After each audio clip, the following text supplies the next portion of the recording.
एक बहुत बड़े पंडित जी थे जिनका नाम था सुधर्मा और उनकी पत्नी थी जिनका नाम था सुदेहा। दोनों में बड़ा प्रेम था। पंडित जी परम विद्वान, पत्नी भी बहुत लायकदार। विवाह के कई साल हो गए, बच्चा कोई हुआ नहीं तो घबराने लगे। क्यों? कहते हैं संतानहीन घर को धिक्कार है, संतानहीन कुल को धिक्कार है, संतानहीन धन को धिक्कार है। इसलिए अब संतान न होगी तो कैसे बात बनेगी। तो सुदेहा ने कहा महाराज एक उपाय है। क्या? हमारी छोटकी बहन है जिसका नाम है घुसमा, घुसमा से विवाह कर लो और उससे पुत्र हो ही जाए। तो पंडित जी ने कहा सुनो, मैं तुम्हारी बहन से ब्याह कर लूं। संसार में सौतिया डाह सबसे बड़ा डाह है। भले ही तुम्हारी सगी बहन है, सौत बन के आएगी तो कलह करोगी। उन्होंने कहा नहीं महाराज, हमारी सगी बहन तो है तो मैं सौतिया डाह नहीं करूंगी। विवाह कर लिया। समय बीता तो सुदेहा की छोटी बहन जब विवाहित होकर के पंडित जी के घर आई, समय बीता तो उसको एक पुत्र प्राप्त हुआ। धीरे धीरे बालक दिव्य संस्कारों के मध्य बड़ा हुआ, पढ़ लिख करके संस्कारी हुआ।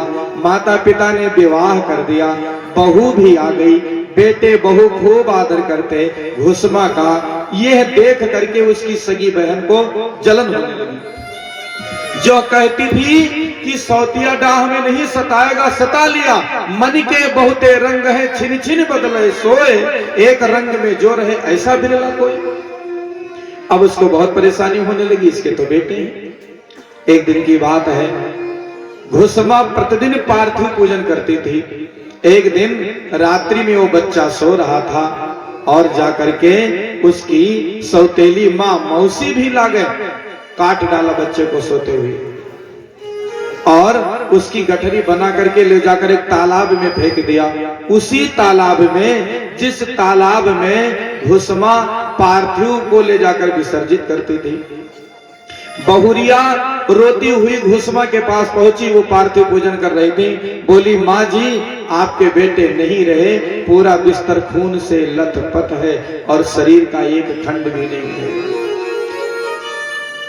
पार्थिव पूजन करके भागी है सीधे घुसमा उस सरोवर की ओर जहां विसर्जन करती थी। जा करके घुसमा ने जैसे शिव जी को विसर्जित किया, पार्थिवेश्वर को, उस सरोवर में, तो देखा उस सरोवर के किनारे उसका बेटा खड़ा है। अम्मा मैं यहाँ बैठा हूँ, मौसी ने हमको मार डाला था। माँ रोने लगी, बेटे को हृदय से लगाया, पूछा बेटा तुम्हें किसने बचाया? बोले बाबा, उनके गले में सांप, हाथों में डमरू और त्रिशूल था। माँ रोने लगी। भगवान सदाशिव वहीं प्रकट हो गए। उन्होंने कहा देवी तुम्हारी आस्था से मैं प्रसन्न हूँ और आज मैं सुदेहा को छोड़ूंगा नहीं। तो हाथ जोड़ा घुसमा ने, बाबा यदि हम पर प्रसन्न है तो उसे मत, मैं प्रार्थना करता हूँ मुझे एक ही वरदान दे दो, यदि आज इस दासी पर कृपा करी है तो यही विराजमान हो जाइए।